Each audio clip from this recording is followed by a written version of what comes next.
Hello everyone. तो student कैसे हैं आप सभी? आई होप आप सभी अच्छे होंगे।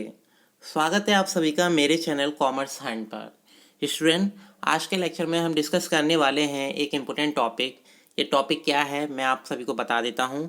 जैसा कि आप सभी को पता है, रीट एग्ज़ाम 2021 के लिए जो एप्लीकेशन फॉर्म हैं वो आ चुके हैं और आप फॉर्म फिल कर सकते हैं। तो मोस्टली जो कैंडिडेट्स हैं जो फॉर्म फिल कर रहे हैं, उन्हें फॉर्म फिल करने में कुछ प्रॉब्लम को फेस करना पड़ रहा है।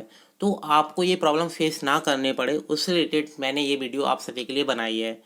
तो बेसिकली ये क्या एक सैम्पल है आप सभी के लिए कि जब है ना आप ऑनलाइन फॉर्म फिल करो तो उससे पहले आप है ना गो थ्रू हो लें इस सैम्पल ऑफ एप्लीकेशन फॉर्म से।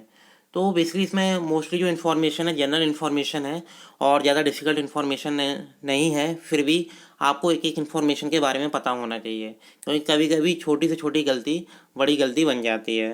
तो स्टूडेंट स्टार्ट करते हैं। बेसिकली इस एप्लीकेशन फॉर्म में क्या क्या पूछा गया है। तो जैसा कि आप सभी को पता है, सबसे पहले एप्लीकेशन फॉर्म में पूछा जाएगा बेसिक डिटेल ऑफ कैंडिडेट। मतलब जो कैंडिडेट है उसकी जो बेसिक डिटेल क्या है, ठीक है। जनरल रिक्वायरमेंट्स क्या है, जिसमें name of the candidate, father name, mother name, gender क्या है, ठीक है, उसका स्टेटस क्या है, मैरिड है, अनमैरिड है, ठीक है, या अदर कैटेगरी। देन इसके बाद रिलीजन। देन रिलीजन के बाद अगर मतलब अगर कोई फीमेल कैंडिडेट है और वो मैरिड है तो अपने हस्बैंड का नेम भी लिख सकती है। देन इसके बाद आधार नंबर भी आपको लिखना होगा और साथ ही साथ डेट ऑफ बर्थ। और स्टूडेंट एक इन्फॉर्मेशन और मैं बता देता हूँ, जब भी आप है ना अपना एप्लीकेशन फॉर्म फिल करें तो ट्राई करें इसे कैपिटल लेटर में भरें, ठीक है। और इसके बाद आपको क्या नहीं करना है, आपको जो भी ये सैम्बल्स दे रखे हैं इन सैम्बल का यूज़ नहीं करना, ठीक है। जो स्पेशल सैम्बल्स हैं उनका यूज़ नहीं करना। इसके बाद आपको क्या करना है, एड्रेस फिल करना है अपना, ठीक है। पोस्ट ऑफिस क्या है, स्टेट क्या है, then district and pin code. After that जो नेक्स्ट इन्फॉर्मेशन है that is email ID and mobile number. और मोबाइल नंबर के बाद अगर आपके पास अदर मोबाइल नंबर है या ऑल्टरनेटिव मोबाइल नंबर है तो आप उसे भी फिल कर सकते हैं। इसके बाद आपको कैटेगरी फिल करनी होगी। अगर आप अदर स्टेट से हैं तो उसके अकॉर्डिंग भी आपको अपनी कैटेगरी फिल करनी होगी। Now the next detail is,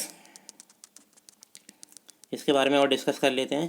nationality क्या है, ठीक है। और अगर आप है ना राजस्थान के मूल निवासी हैं तो आपको येस क्लिक करना होगा, अगर नहीं है तो नो क्लिक करना होगा। आफ्टर दैट में जो डिटेल है अदर, जिसमें एग्जामिनेशन सेंटर की बात की जाएगी, ठीक है। तो एग्जाम सेंटर से रिलेटेड भी आपसे चॉइस पूछी जाएंगी, फर्स्ट एंड सेकंड जो भी है, ठीक है। देन इसके बाद बात करते हैं लेवल की। लेवल में क्या बताया है, इसमें आपको सिलेक्शन करना पड़ेगा अपनी लैंग्वेज का, लैंग्वेज 1 और लैंग्वेज 2 का, ठीक है। तो लैंग्वेज 1 में अगर आप मान लो जस्ट एग्जांपल अगर हिंदी ले रहे हैं तो लैंग्वेज सेकंड में वो सेम लैंग्वेज नहीं ले सकते, आपको एक ऑल्टरनेटिव लैंग्वेज लेनी पड़ेगी। जस्ट एग्जांपल अगर आप इंग्लिश ले सकते हैं, संस्कृत ले सकते हैं, मतलब ये आपके पास चॉइस है कि आप लैंग्वेज फर्स्ट में इन जो लैंग्वेज दी गई हैं इनमें से कोई सब एक लैंग्वेज ले सकते हैं, और जो लैंग्वेज सेकंड में जो लैंग्वेज दे रखी है इनमें से एक लैंग्वेज ले सकते हैं, पर दोनों लैंग्वेज सिमिलर नहीं होनी चाहिए। क्लियर।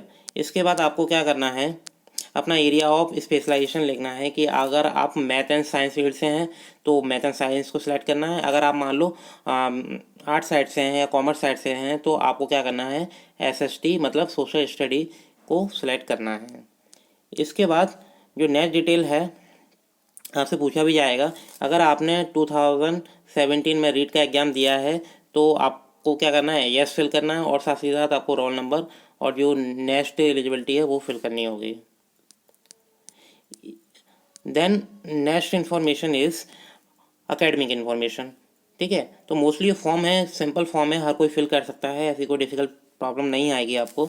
तो अकेडमिक क्वालिफिकेशन में आपको क्या करना है, आपको अपनी 10th की डिटेल, 12th की डिटेल, ग्रेजुएशन और पोस्ट ग्रेजुएशन, तो ये 4 डिटेल आपको फिल आउट करनी है, ठीक है, जिसमें आपको डिफरेंट ऑप्शन दे रखे हैं उसके अकॉर्डिंग।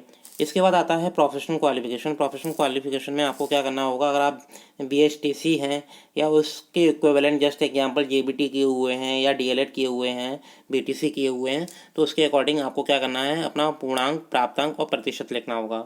अगर मान लो आप बीएड हैं या उसके इक्विवेलेंट कोई क्वालिफिकेशन है तो आपको सेम कैटेगरी और सेम डिटेल फिल करनी होगी, अपना पूर्णांक, प्राप्तांक एंड प्रतिशत, ठीक है। और लास्ट में क्या करना है, बॉडी आइडेंटिफिकेशन मार्क। अगर मान लो कोई ऐसा मार्क है आपकी बॉडी पर जिससे आपको पहचाना जा सके, तो उसे भी आपको इंडिकेट करना है। तो स्टूडेंट ये छोटी सी डिटेल थी आप सभी के लिए, ठीक है, जनरल डिटेल थी जिससे आपको किसी भी तरीके से कोई प्रॉब्लम को फेस ना करना पड़े। तो आई होप स्टूडेंट ये सैम्पल जो आपको बताया गया है वो आपको अच्छे से समझ में आया होगा, और जब भी आप है ना अपना एप्लीकेशन फॉर्म फिल करेंगे तो आई होप किसी भी तरीके से कोई मिस्टेक नहीं करेंगे। तो student, if you like the content of this video, like, share and subscribe this video to your friends and relatives. Thank you.